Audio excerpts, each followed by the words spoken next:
correndo contra o tempo, já passo a palavra, então, ao Márcio Berclass, aliás, ao Leonardo Marcondes Machado, delegado de Santa Catarina. A gente vai poder dar uma visão interessante aqui para o evento. Bom, bom dia a todas e a todos.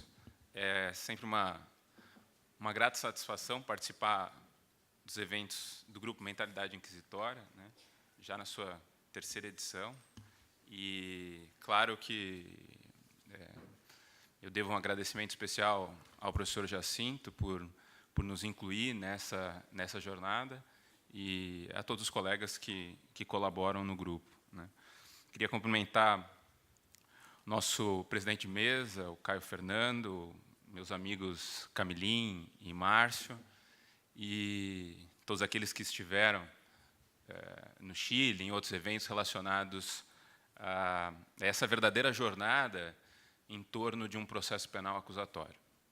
Bom, eu sempre, como diria meu amigo Baldan, nós delegados, nós entramos pela cota, né? Eles permitem até 2 a cada grupo de 100. E, se não bastasse isso, eles nos colocam ainda ao lado do controle externo. Todas as vezes que eu falei, eu estava do lado do Márcio, né? É um certo constrangimento, assim. Se isso não demonstra uma mentalidade inquisitória, né, eu não sei mais o que existe, né?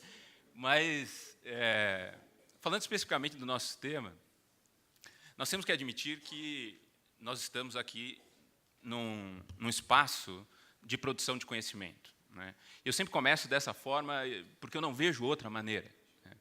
E o conhecimento, ele pode ser um conhecimento tradicional e que vai servir aos interesses da maioria, né, à manutenção do status quo, mas pode ser também um conhecimento crítico que procura contestar o que é dado como realidade e formular utopias possíveis, né? E assim, olha, sem a menor sombra de dúvida, o que nos falta hoje é, de fato, um engajamento crítico.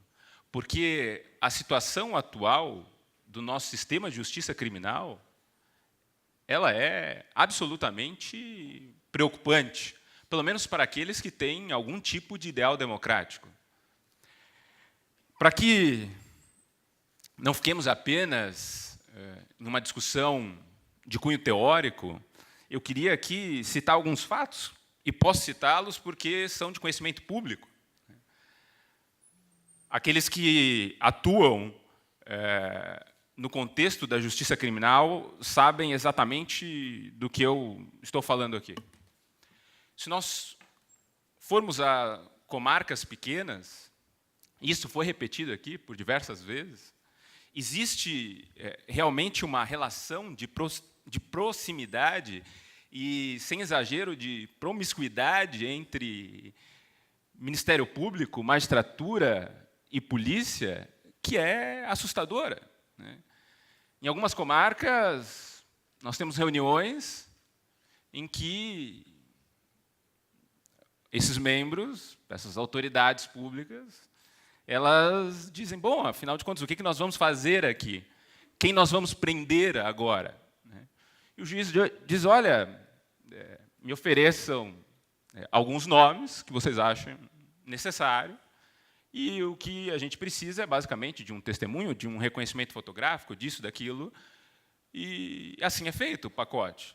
Isso daqui não é assim, uma história mítica. Não, isso é realidade, isso acontece, né? Isso demonstra que existe uma decisão já pré-ordenada e nós estamos apenas num jogo retórico para formalizar, através de fundamentos construídos com a participação coletiva de apenas um grupo, o que já foi decidido em termos de processo penal e segurança pública, né? Isso não é diferente em contextos maiores, em grandes cidades. Quando nós temos gabinetes de crise, e isso é recorrente em vários estados da federação, os gabinetes de crise são compostos através de força-tarefa com os maiores representantes desses poderes, e lá são feitas negociações sobre a administração da justiça penal, com a participação do Poder Judiciário, da sua cúpula, das polícias, do Ministério Público, né? E isso tudo é negociado para depois ser traduzido em uma forma processual. Olha, nós sabemos que, em determinados contextos, quando nós temos situações de crise, em que há atos supostamente criminosos em diversas localidades, não raras vezes escolhe-se aquela localidade cujo juiz, pela competência territorial, ele tem uma filiação maior aos interesses de ordem e de segurança. E depois, através de regras de conexão, continência e de prevenção que é utilizada para fixação do juízo, antecipação, quando deveria ser a exclusão daquele juízo, a partir de uma vara são expedidas ordens de prisão e ordens de busca e apreensão que são cumpridas em um Estado inteiro. Isso é a realidade que se tem construído em termos de justiça criminal. Sem falar, obviamente, naquelas manobras realizadas quanto à criação de varas especializadas, com competência pré-determinada, mais do que uma competência pré-determinada, eu tenho um juiz pré-determinado. Isso acontece em várias ocasiões com as varas de crime organizado, com varas de lavagem de dinheiro, e todo mundo sabe bem essa história. Mas parece que tudo isso não nos constrange, né? O que a gente vê é que não há o menor pudor, a menor vergonha em adotar esse tipo de comportamento.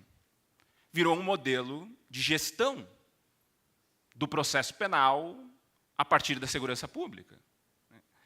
E é claro que aqui, como diz o professor Jacinto, a força normativa da Constituição, ela deixa lembrança.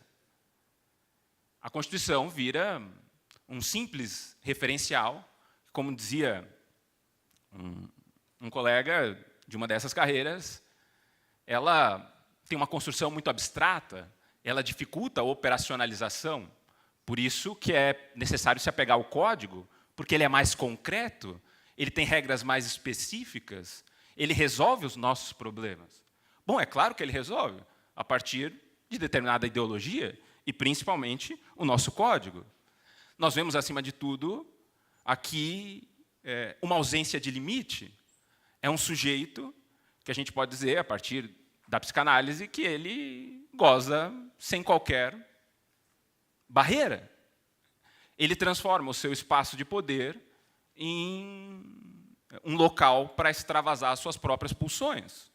Bom, e como diria Vladimir Saflat, se nós estamos numa sociedade cujo circuito dos afetos é marcado pelo medo, é óbvio que esse sujeito, enquanto autoridade pública, vai ter todo o respaldo social, né? Bom, nós temos que nos lembrar de algumas coisas básicas, né? O autoritarismo, como já diria Cristiano Fragoso na tese de doutorado e muitas outras pessoas aqui no Brasil, o autoritarismo ele é próprio do sistema penal, assim como a seletividade, né? A discussão é em que níveis de autoritarismo nós vamos operar. E, dentro desse contexto, o nível de autoritarismo é máximo, né? Se isso não é um modelo inquisitório, eu não sei mais o que é inquisitório, né? Veja, há uma falta de um limite ético. Se nós fôssemos a Dussel, né, são sujeitos que desprezam o fundamento material de toda a ética, que é a vida humana concreta, a produção, reprodução e desenvolvimento dessa vida digna. E isso parece que não nos constrange mais, né? E aqui, eu sempre tenho insistido que um sintoma dessa mentalidade inquisitória são as prisões cautelares, né? E diz o meu amigo Léo de Paula que eu falo das prisões cautelares porque eu, na verdade, não sou processualista, né? E todo criminólogo vai falar das prisões cautelares quando discute processo, né? Mas pode ser, né? Talvez ele tenha bastante razão nisso, né? Não é só isso. Mas por que eu me volto às prisões cautelares? Porque esse é o nosso modo de encarceramento. Esse é o nosso modo de extermínio da vida, hoje. Nós temos entre 38% e 42% de presos cautelares no Brasil, isso analisando um dado fixo. Se considerássemos o fluxo do sistema prisional, iríamos chegar ao que fala Zaffaroni em 70% ou muito mais, né? E não basta isso. Veja, um desrespeito completo a princípios básicos de um modelo acusatório. Todo e qualquer manual, do mais simplório ao maior tratado, vai falar da excepcionalidade da prisão cautelar. Que excepcionalidade é essa? Nesses números. O que nós temos é, de fato, um contexto de absoluta descautelaridade. E, se não bastasse essa tragédia, nós sabemos, através de pesquisas do Rio de Janeiro, que, desses presos cautelares, apenas 1/3, ao final do processo, cumprem pena privativa de liberdade. Ou seja, responderam preso ao longo da investigação e ao longo do processo, e, ao final, não houve uma pena de prisão. Por inúmeros motivos, prescrição, sentença absolutória, sentença condenatória, que não seja a um cumprimento de pena privativa de liberdade, isso é assustador, né? E sem o menor jogo retórico, me parece, de fato, assustador isso. E uma hipótese que eu tenho trabalhado, e que eu lanço aqui, na verdade, para teste, né, e que é algo que não está ainda bem delimitado na minha própria cabeça, mas eu quero compartilhar aqui com os colegas, é que nós temos um problema que a doutrina, como diz o professor Lênio Streck, deixou de cumprir a sua função, né? E a doutrina não constrange mais. E a gente deveria um pouco se perguntar qual que é o tipo de doutrina, qual que é o tipo de conhecimento que foi construído na teoria cautelar processual penal brasileira que é utilizada para a decretação dessas prisões. Claro, né, e aqui eu sou franco em reconhecer que algumas decisões judiciais, talvez em sua maioria, elas não têm qualquer respaldo teórico, né? E aqui, já com o cartão amarelo, quase vermelho, eu quero ler uma decisão, e foi uma decisão, para não dizer que se aqui está ruim, em Minas está pior, né, é uma decisão de um Tribunal de Justiça do Rio Grande do Sul, na verdade, de um juízo do Rio Grande do Sul, em que se tratava de um auto de prisão em flagrante por tráfico de drogas, e o juiz, de ofício, converte a prisão em flagrante em preventiva. Mas veja a motivação da decisão, né? Peço licença aqui para ler rapidamente, né? Por haver indícios suficientes de autoria e materialidade firmada na prova testemunhal e depoimento do condutor, bom, aqui já tem um problema, né? Ele admite prova a partir de um auto de prisão em flagrante, né? Que gozam de presunção de credibilidade em suas alegações, homologo o presente auto de prisão em flagrante. Comunique-se à administração do presídio e à autoridade policial de origem com a recomendação para que, em casos similares, haja efetiva comunicação da prisão aos familiares. Garantia constitucional somente dispensável em casos excepcionais. Ou seja, nem foi comunicado aos familiares. Ele diz assim, olha, nos próximos casos, comunique, tá? Porque seria de bom tom, a gente pode dispensar às vezes. Não sei de onde ele tira isso, né? Continua essa decisão, em que o fundamento é o seguinte: não verifico hipótese para a substituição da prisão por outra medida alternativa, tratando-se de crime de tráfico de entorpecentes. Resolvo converter a prisão em flagrante em preventiva. Claro, fundamentado na garantia da ordem pública. Assim decido por entender que o crime é grave e de elevada reprovação social. Além disso, todos sabemos dos males causados pelas drogas, tanto aos usuários como a seus familiares e à sociedade em geral. Some-se a tanto as dificuldades enfrentadas pelos órgãos de persecução penal no combate a esse tipo de delito. Ou seja, converte-se uma prisão em flagrante preventiva para estimular a atuação dos órgãos de segurança pública. Quando presos em flagrante, é importante que permaneçam presos, tanto para evitar a prática de novos fatos, como para servir de exemplo àqueles que se dedicam a tal prática. Ainda, a manutenção da prisão estimula a atividade policial, ou seja, uma espécie de Viagra da atividade policial, e resulta na diminuição do sentimento de impunidade que impera no meio social. Pois os cidadãos de bem, né, naquele puro maniqueísmo, né, típico de um positivismo criminológico, né, o bem e o mal, né, a nossa luta contra eles, eles esperam que os elevados tributos sirvam para tornar efetivos os órgãos de segurança, os órgãos de persecução penal. Perdão. Com esses fundamentos, converto a prisão em flagrante e preventiva. Enfim, é isso, né? Uma decisão judicial datada de 14 de março de 2014, ou seja, depois da reforma promovida pela Lei 2.403 de 2011, quanto às cautelares, né? E que o objetivo anunciado era justamente reforçar ainda mais a excepcionalidade da prisão cautelar, né?